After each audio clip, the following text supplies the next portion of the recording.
There's so much happening in the world of college football. What is going on? Hey, You are Locked On Golden No matter what we're Gophers, going to do here, we're just going to keep rowing. your daily podcast on the Minnesota Whatever Golden turns out, however it Gophers. turns out, we're just going to keep rowing. Part of the Locked On Podcast Network, your team every day. We're just going to keep rowing, and keep rowing.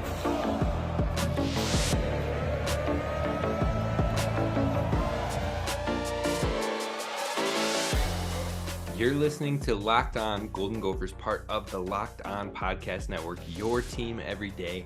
My name's Kane Rob, host of the podcast, former collegiate football video coordinator and recruiting assistant, here to talk Golden Gophers with you each and every day of the week, Monday through Friday. Be sure to hit subscribe over on YouTube. We're building a community. It's going to get bigger and bigger and better and better. We got more graphics getting involved as time goes on. We got live shows eventually coming up, and it's going to be a good time to get involved. So hit subscribe on YouTube and feel free to follow wherever you get podcasts at Locked On Golden Gophers.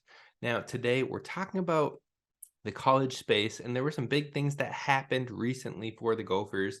But one main thing we have to talk about today. Now, the first thing is Braylon Oliver has now entered the portal. He was another starter on the defense, played over 340 snaps for the defense this past season, has hit the transfer portal. It was kind of shocking. So that's two big-time starters that played a lot of snaps for the Gophers that have hit the portal on that defensive side of the ball, and Flip Dixon and Braylon Oliver. And then on top of that, we had new commit Marcus Allen, wide receiver from Wisconsin, that committed recently in the last week and a half or so. And I say had because he is seemingly decommitted in a tweet that basically said his recruitment is 100% open again. Felt like it came out of nowhere, caught a lot of people by surprise, people not really understanding what's going on. He deleted the post that he was committed to the Gophers, and then he deleted the post saying he was 100% reopening his commit, or his reopening his recruiting. So what's going on? Are you open or are you not? Are you committed or are you not? I mean, hard to say. Overall, the Gophers hopefully can add him, and if they can't, they will have to look for somebody else. It's that simple. I mean, that's what this transfer portal is doing, and so you have to look to fill your positions, and if someone decides not to come in, you have to look to fill it again. That is the new day and age of college football. Whether you think it's right or wrong, it's what it is. So you got to get used to it, and you got to be able to move forward. And so that's what we're going to do. But through all the madness, through all the randomness, the transfer portals, and all of that stuff, there was a big positive this week happening yesterday, in which PJ Fleck was given an extension, putting him here through 2029. This was great for a variety of reasons. The contract is reasonable financially, especially when you look across the conference. It increases the pay of the assistant coaches on staff, which is well-deserved, and you have multiple coaches on staff that could be getting looks at higher levels in the very near future, to be able to give them more money to maybe want to stick around and continue doing great work here. That's a bonus. And then my guy, Ryan Burns, most of you know him, most of you love him. He anticipates it may have also raised Fleck's buyout back up to that $10 million that it had been previously. It was set to start de-escalating year by year and getting smaller and smaller year by year. But with the extension, it potentially went back up and making it a little less likely for him to be bought out in the near future.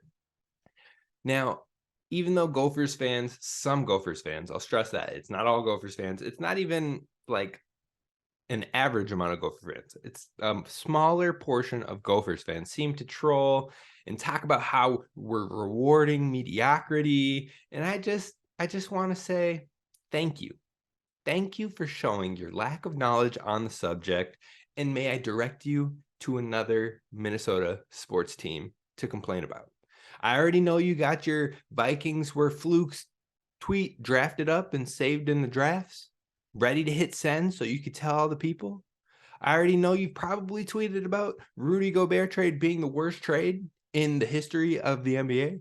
You probably have things out there about Carlos Correa's never going to come back, which you might not, but that negativity, that's just what you are. And you have to either be able to move on, or you're just trolling other fans that like to be a part of the fandom. So I just advise you, thank you for showing who you are. But jokes aside, I do think it's a really good deal. I think outside fans commenting about, oh, this is good because PJ hasn't beat Iowa, or thank you for signing, whatever. Let them talk about him, because Minnesota is more relevant than it has been, and that makes people uncomfortable. It's as simple as that. So be happy because Coach Fleck is here. He's progressing. So let the progress continue and let it keep growing and keep supporting. Now, like I said, this contract actually might be a bargain compared to what the rest of the Big Ten Conference looks like as far as annual, yearly income. And that's what we're going to talk about next. Just how much of a bargain is this deal? Coming up next, but first, most definitely, check out LinkedIn Jobs. If you are a small business and you're looking to make a hire, it's time to get your free job post over at LinkedIn Jobs. LinkedIn has some of the biggest networking opportunities in the world for people looking for jobs, and you can post about your job for free. And the best way to kick off 2023 is getting the right type of recruit or prospect joining your team. So head on over to linkedin.com/lockedoncollege to post about your job for free. And you can use screening tool questions. You can use other people, your mutual connections. You can use them to help bring more qualified candidates your way. It's why LinkedIn Jobs is rated so high, because they help you find quality hires and the people you want to talk to even faster. So again, use linkedin.com/lockedoncollege to post about your job for free. Terms and conditions apply.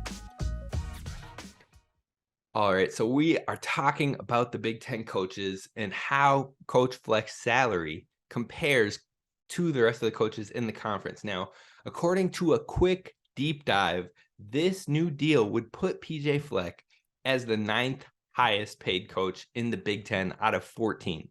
9th out of 14. Now, across the conference this year, the Gophers were tied for fifth across the conference of 14 teams. And in that tie, they're tied with Illinois and Iowa. So if you use a tiebreaker, they ended up being 7th because they lost to both of those teams. 7th out of 14. And again, he's paid as the 9th highest. And everybody has talked about how this year was disappointing, how this was a down year of sorts. Your down year, you're still in the top half of the conference. Now let's look at the past 2 full seasons outside of COVID prior to that. In 2021, the Gophers were tied for 5th in the conference, the entire conference, not just the West, 5th in the entire Big Ten Conference with Wisconsin and Purdue. And they held tiebreakers over both of them, making them the actual 5th best team in the conference with their finish that season. 2019, they were tied for 3rd in the conference with Wisconsin and ended up losing to Wisconsin prior to being able to head to the Big Ten championship. We all know it. We know the heartbreak. 11-2, tough loss to Wisconsin, making them 4th in the overall conference with that tiebreaker. So 4th, 5th, and 7th, when using those tiebreakers, is how the Gophers have finished each of the last 3 full seasons. And they have finished outranking his pay rank comparison of 9th in the conference. On top of that, the numbers themselves can be pretty drastic. The number 1 paid coach in college, or in the Big Ten right now, is Mel Tucker. Mel Tucker. I know you saw how Michigan State played this year. They didn't even get a bowl game. And he's making $9.5 million per year and has a 56.3 win percentage. Matt Rule is now the 2nd highest paid coach in the Big Ten. Matt Rule, who has not done a single thing in the Big Ten yet. Matt Rule, who takes a couple years to build it up. Matt Rule, who's never won a college national championship, is being paid $9 million a year. And his collective winning percentage over his college years, because he's only spent a handful of seasons at each program, I had looked at it all together. 52.2% winning percentage when it comes to his collective over college. Ryan Day, $8.5 million a year. His is a little weird because it increases annually each and every year of his contract. From year 1, it's 7.6 to year 7, it's 9.5. So I rounded off, averaged it off to 8.5 million per year, and he has a 90% winning percentage with Ohio State. Luke Fickell comes in at number 4. Luke Fickell has $7.8 million per year. He had a 76% winning percentage at Cincinnati. Again, hasn't done anything with the Badgers yet, but pretty well earned money.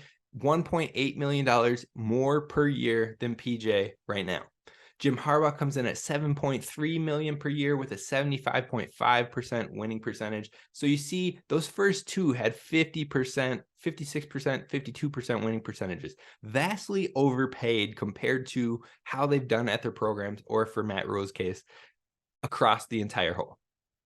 Then you look at Ryan Day, Luke Fickell, Jim Harbaugh, all in the 70. Well, Ryan Day's 90%. Like, Ohio State's just been winning. They've just been winning, folks. I can't even really come down on Ohio State. They're like that right now. Luke Fickell and Jim Harbaugh, 70%, making 7.8 and 7.3 million per year. James Franklin nearing the 70% win percentage mark with 68.1% winning percentage, making 7 million per year. Then you've got Kirk Ferentz, 7 million per year with a 61.7% winning percentage. So that's 1, 2, 3, 4, 5, 6, 7 coaches in front of Coach PJ Fleck. 1, 2, 3, 4, 5, 6, 7. Yep, 7. So I said he was 9th.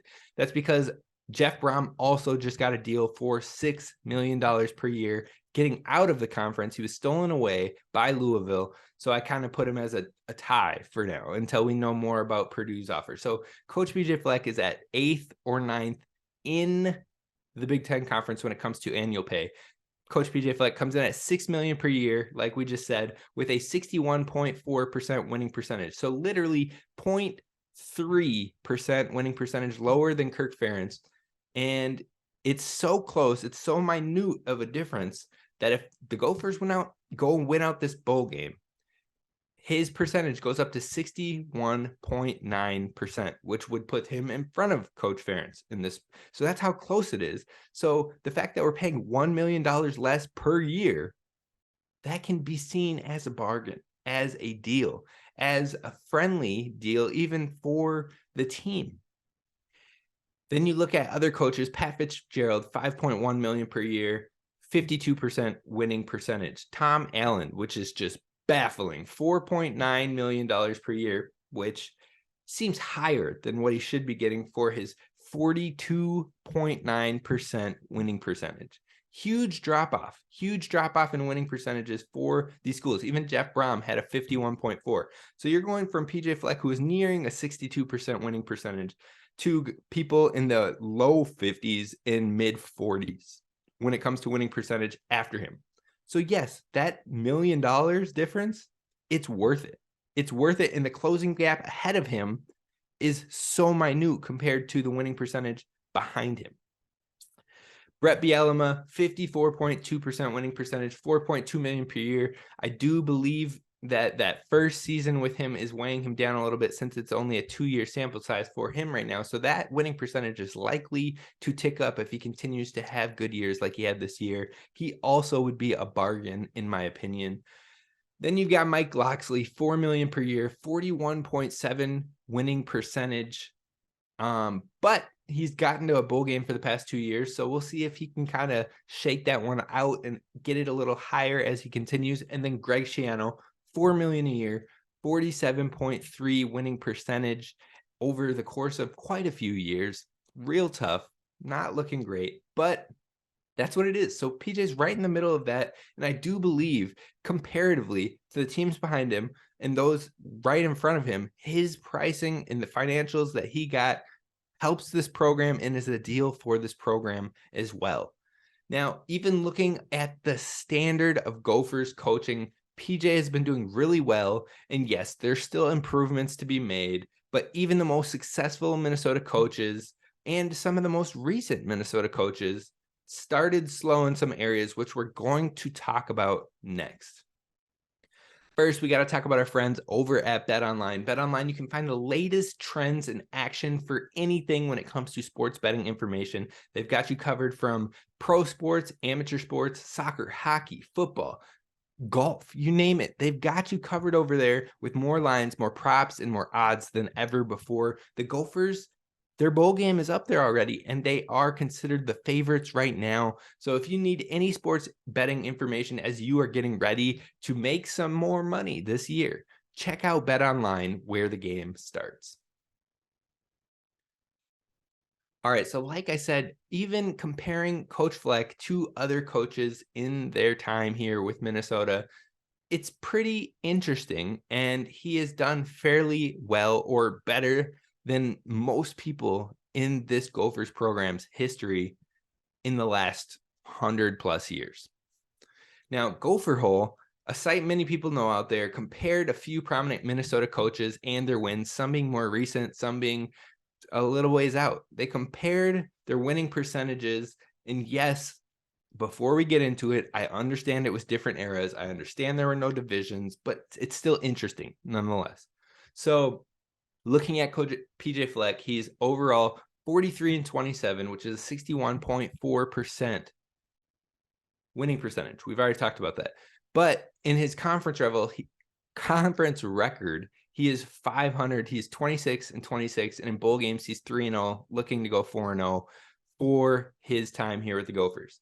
Then you look at right before him, not Tracy Claeys, but someone who was here for 5-ish years, 6-ish years, Coach Jerry Kill, who is 29-29 overall, so a 500 percentage when it comes to overall win percentage. Again, Coach PJ Fleck was at 61.4. Big gap there. In the conference, he had a 40% winning percentage. Big gap there. And then in bowl games, he was 0-3. So a 0% winning percentage in bowl games. Now, Coach Mason, all love to him. No hate for him at all. But looking at his numbers, overall, 64-57 with a 52.9% winning percentage. Conference, he had a 40% winning percentage. 32-48 in the conference. And in bowl games, he was 3-4 for a 42.9% winning percentage. So again, still a pretty big gap between all of these and Coach Fleck. And then GopherHole also put in Coach Warmath in there, who 87 overall, 87 wins, 78 losses, 7 ties for a 52.7% winning percentage. And in the conference, he was 65-57-4 with a 53.3 winning percentage. So higher than what Coach Fleck is at, but only by 3% right now. And in bowl games, he was 500 with a 1-1 record. Now, he also won the big one, so it's hard to compare there. I know. But what I found was interesting is somebody asked about records versus rivals as well. So I dove into that one. Coach Fleck, 3-3 versus Wisconsin, 50%, versus Iowa, 0-6. We all know this one, 0%. That's the tough one. That's the biggest hurdle right now that Coach Fleck has to get over, along with winning the division. Then you had one game against Michigan, or you might have had two, but 0 for 1 or 2. So 0%, has an opportunity next year to try and get on the board for that one.